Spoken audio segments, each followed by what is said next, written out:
All right, this morning I saw there was a firmware update available. There was not that much information about it, actually nothing.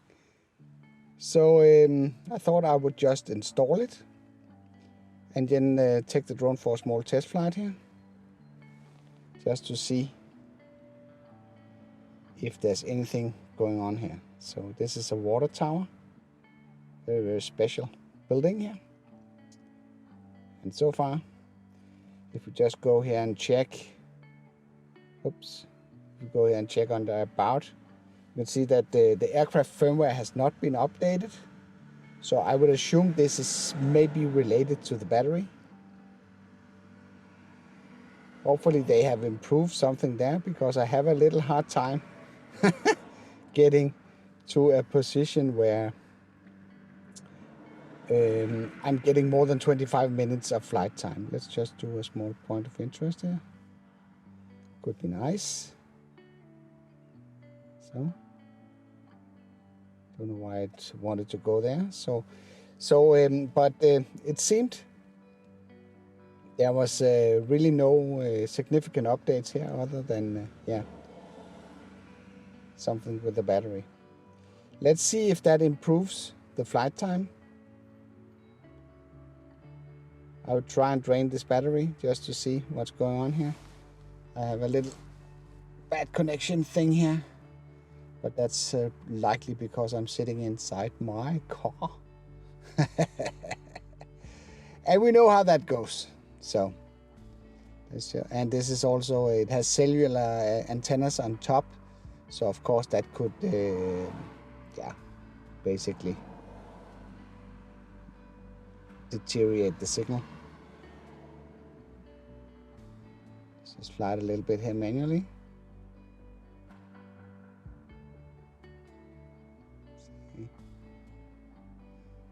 It's very, very nice and green here at the moment. Got a lot of rain yesterday. So let's just check out what it is that it's over here in the back. There was a lot of rain here yesterday, so that helped a lot. So, it's a small bush. I think we can use the zoom function here to see what's going on. This is so nice to have the wheels here on the back of the remote to help zoom in on interesting stuff. Let's just go a little bit higher here. So looking through the menus, it doesn't seem like there's anything that has changed. Oh. So.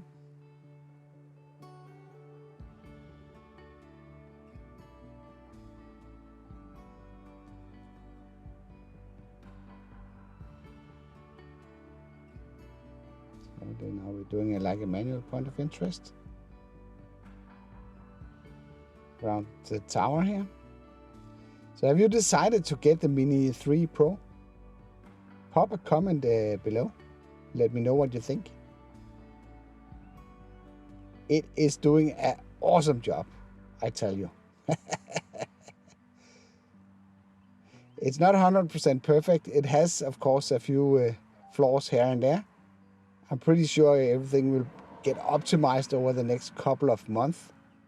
But it is like a really, really great compromise between all the great stuff that we know from the more expensive drones, put into a sub 250 gram package. I made an example of that by demoing the 360-degree photo mode inside Copenhagen earlier today. So in case you have missed that video and want to see what that looks like, I'll make sure to link that up somewhere here on the screen. But it kind of reacts nicely, no problems. We have been flying for, some time now. Let's just see here. 21 minutes. until forced landing. That's not something I have seen for a very, very long time. So maybe they have optimized the battery readings so we will get a longer flight time. I don't know. That would be interesting if that is the case. Let's just see if we can. Maybe we need to be careful because it's raining right now. Maybe it's raining. Just rotate. Oh, you can see the raindrops. So what happened there? Now we have weak antenna signal, and yeah, basically there we lost the signal. But that's fair enough. I'll just move it over here because I have a cellular tower between me and the drone. So of course that could lead into to problems. It's jumping all over the place, the estimated time until forced landing. Look at this number. Then it was down to 10, and now it's 19. Then when I start to do stuff. So this is a scrapyard, basically, where people are taking all their, sort of scrap. So it's sorted into different containers. So metal needs to go into one container, plastic in another one, branches and wood, organic waste needs to go in another place. So it's almost like a bio puzzle to get rid of your waste. So I don't know what happened over there, where we started to see these degradations in the flight time. But so far, so no issues. We had a little signal issue when I was flying behind this water tower over here. But I guess that is because of the cellular antennas. Let's just straighten the gimbal here a little bit so you can see this is Crocodile City that you have here. So we can go up to full flight altitude. It's saying I'm not allowed to go up here. So now look at this. Look until forced landing. What is going on? This number is highly unpredictable. I can't remember if it was the same. There's nothing wrong with the law here. The law is perfectly fine. I am allowed to go to 120 meters, not because it says so in the interface, but because that is the rules. You are supposed to stay below 120 meters. I think it's equal to what, 400 feet in the US. So there's absolutely no issues here. And it's the same airport that I keep getting warnings about when I'm flying home where I live. So just back off the drone here. So what I want to show you now is that on the other side of this tree line over here, it's actually a golf driving range. Let's put down this. See, we are getting a lot of flight time today. Very, very unusual. So maybe they have actually fixed something.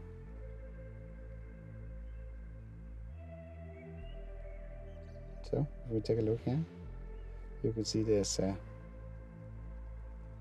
very nice golf range. Just park here for a second. So if you're into golf, this is definitely a nice place to visit. It's called Nivo Golf Club. And we are moving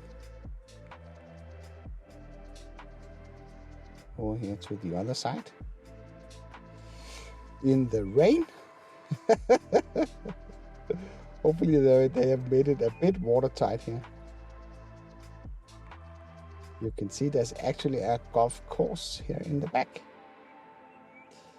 So that's a bit, I don't know if it's odd, but you need to pass under the freeway to get to from the range to the golf course. Just do a zoom in here. It's a very nice place. They have a very nice restaurant, and it's, as far as I remember, it's a pay and play course. So you can go here and practice and play just by paying in the shop.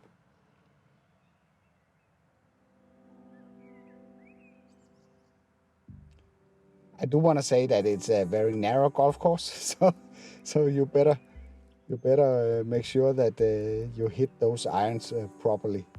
Otherwise, you will waste a lot of balls. So, don't want to cross the freeway here. That's not something we want to do. So,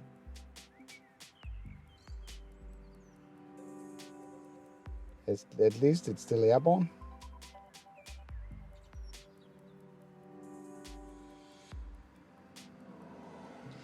We have been flying for, I don't know, because the screen recorder probably ran before I started out this experiment. So I can't use that as a measurement. Right now the footage is 4K 30 FPS. It's underexposed by a single stop, meaning that I half the amount of light that hits the sensor. This is really good because that will preserve all the details in the footage. To be careful when I go over here. We know from the past that this is not good stuff to be close to this tower. Just circle a little bit around it here, just for the fun of it. So you can make this a very nice parallax effect where you have the background moving a lot faster than the foreground. It's very, very nice to be able to film something like that. We can fly a little bit closer here, just to see what it is that's on top here. So not closer than this, because we can extend. Can't extend anything because we are extended.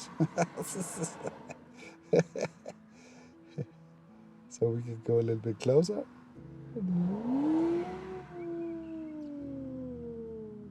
So now we can zoom in just to see what's going on here. So we can try and do a dolly zoom. So the way we do that is that we back away the drone while we are doing the zoom out. So that was the absolutely worst way. That was the opposite way. Come on, man. So what I need to do is I need to pull it out like this. This is the dolly zoom. So I need to fly a little bit closer here. So when I back away, I need to zoom in. So look at this. This is the dolly zoom effect. This looks absolutely crazy. Let's try it again. So we can waste this battery.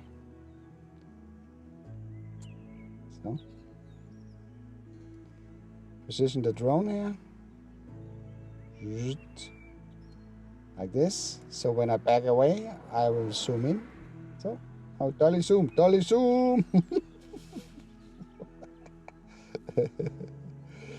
That's kind of a cool effect. Used, I think, if I recall correctly, in a Hitchcock movie. In Jaws, maybe it was. A long time ago. So we can follow the cars here. So let's just get it zoomed out. Get the best resolution.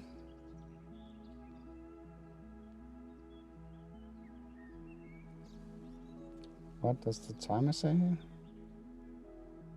We still have 8 minutes left.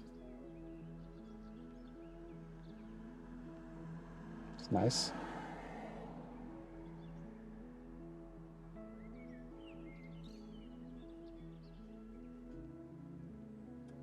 So we can do one of these nice top downs.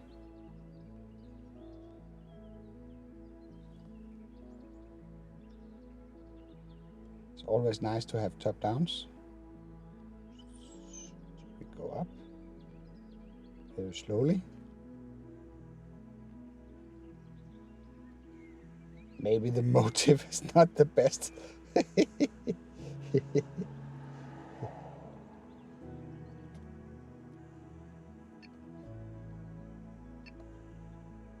So let's put it in sport mode, see what we can do with that. Sport mode, we don't have anything to protect us or to help us. We are running into problems, obstacles. Better go out here.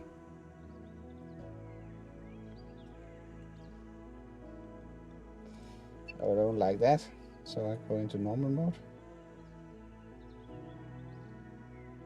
Let's just fly over here. I don't think we will get a lot of more flight time here. So, remote controller signal lost. It's interesting. So now we're getting a return to home. That was my own fault because I dived down behind all the trees. So this, I wouldn't blame the drone for that one. That was an error 40. You know what an error 40 is? That's the guy that sits 40 centimeters from the remote. So I'm located over here somewhere. So I can do this, see if I can play around with the zoom while I'm flying forward here. That's okay, nice.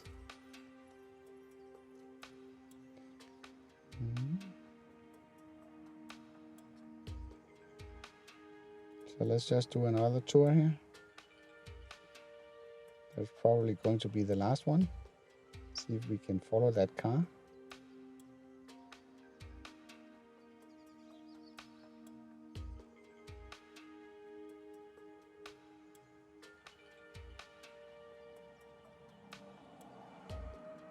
That's a pretty smooth piece of flying there, yeah?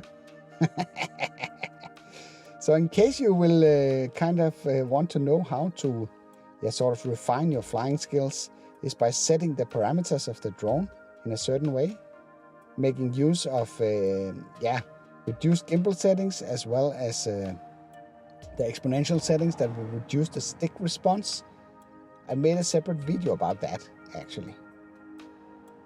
And I will also make sure to link that up here somewhere on the screen. So now we are getting towards the end. The end is near, as they say. We are getting around 3 minutes until forced landing.